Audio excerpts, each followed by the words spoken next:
Good evening, dear viewers. In this video, I'm going to explain why the Me Too hysteria is overblown and why much of it is nonsense.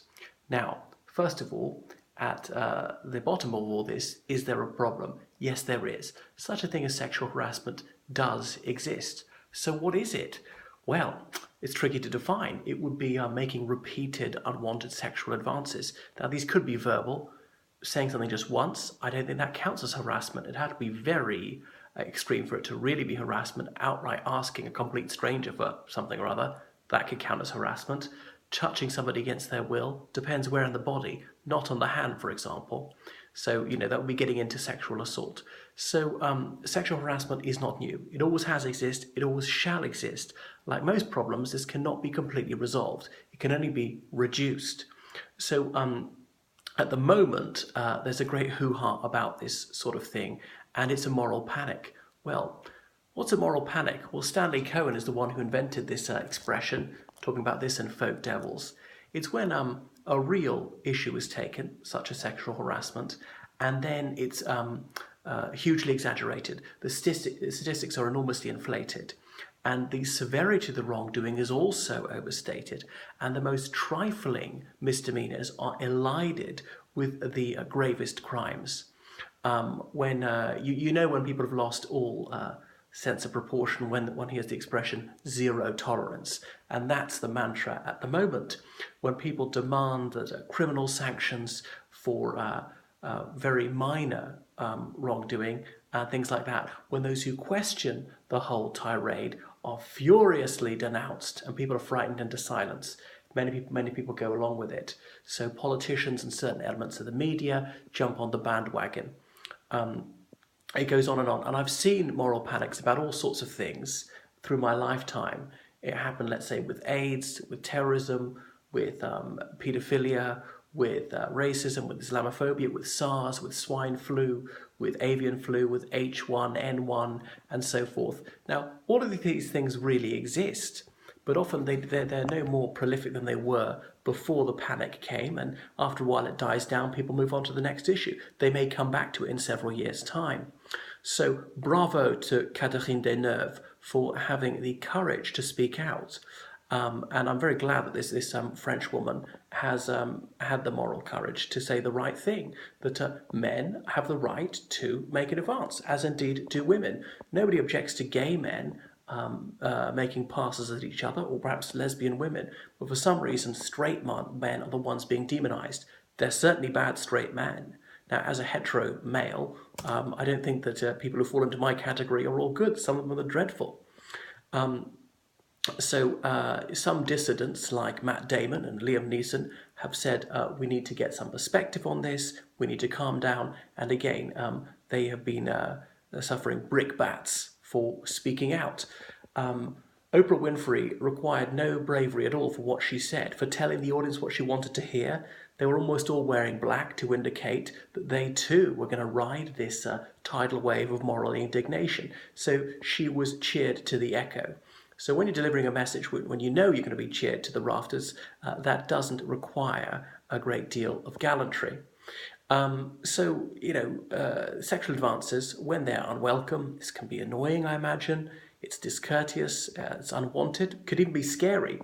I've had such approaches from gays myself occasionally, and I suppose that they were entitled to make them, especially when I went to gay clubs with gay friends, but not touching me against my will, that's not on. But shouldn't be a matter for the police.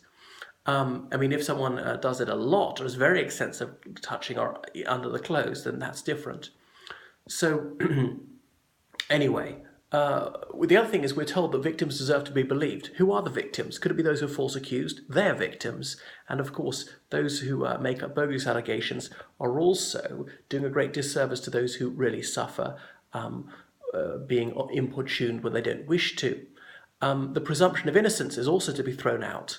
Now, Harvey Weinstein did something wrong. He's made some sort of limited confession, but people assume that the most lurid allegations are entirely true. Nobody will give that a moment's thought. Nobody will ever allow the benefit of the doubt go to one who's been denounced. By the way, how are we to know if an advance is welcome or not? There might have been flirtation from the other person, But just being amicable could be mistaken as coquetry by others, especially in a nightclub when there's been alcohol taken, if it's dark, if people have been dancing and so on. A person, particularly a woman, might want a certain level of physical contact, but not more. And these things are difficult to police. These are grey areas. But how can people ever form a romantic relationship or indeed have an unromantic sexual liaison if any advance would then be regarded as horrific, as possibly criminal? Because you can't know whether an advance is welcome or not until you've made it. People can send signals, these can be misinterpreted. A woman could make a flirtatious gesture or say something which a man may not pick up on. She might just want to say something or look at a man in a certain way, but might not actually want any advance from him. You know, it's a minefield. It's impossible to have hard and fast rules about this sort of thing. So a mountain is being made out of a molehill. And by the way, these actors, even if some of them have harassed women, that doesn't mean their careers should be over. I'd be quite happy to watch a film starring a man who has done something disagreeable, reprehensible in this regard. I don't consider them paragons of virtue. Maybe some people do. I don't have actors as my role models. Perhaps a few people do.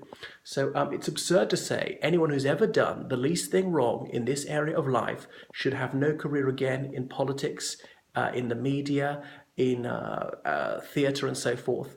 That would be a huge overreaction, and that's what we're seeing, that the tiniest act of mischief is to be treated as though it was the foulest crime. To elide flirting with rape, sometimes touching somebody's knee in certain circumstances, it could be questionable whether that's permissible or not. Other times it could be just dead wrong.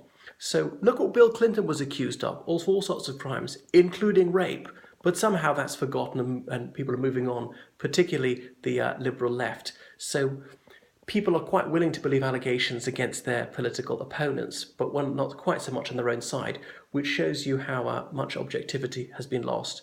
So I wish we could calm down to regain our sense of proportion and to stop overreacting to these allegations, stop simply assuming all of them are true. Now, of course, these sort of behaviour really occurs, and it's shameful, and occasionally it would be criminal if it was very serious. But there can also be people who make false accusations. There are fantasists, there are chancers, those are chasing millions of dollars in damages paid out by Bill O'Reilly. What harassment could possibly be worth millions of dollars? By the way, anybody can harass me as much as they want if I'm going to get a multi-million-dollar payout. Why wouldn't you make it up? There seems to be no possible comeback for those who make false accusations. So it's a goldmine. There could be a bit of Munchausen syndrome here.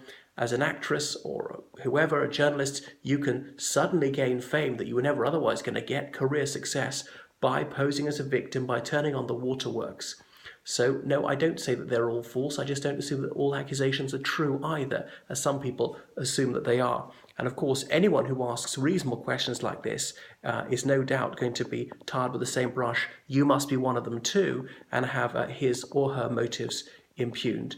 So we need to accept that disagreeable behaviour will sometimes occur, and adults are entitled to behave towards other adults as they really are adults. You know, we are all sexual beings. The human body is an object. It'd be a very sad day if we weren't allowed to be attracted to each other, to admire that, and occasionally to vocalise it, depending on the situation, to make a move on people, not in job interviews. So we need to stop being so categorical about it and regain our sense of maturity, of proportion, and simply allow people to be free without demanding draconian penalties for misdemeanours.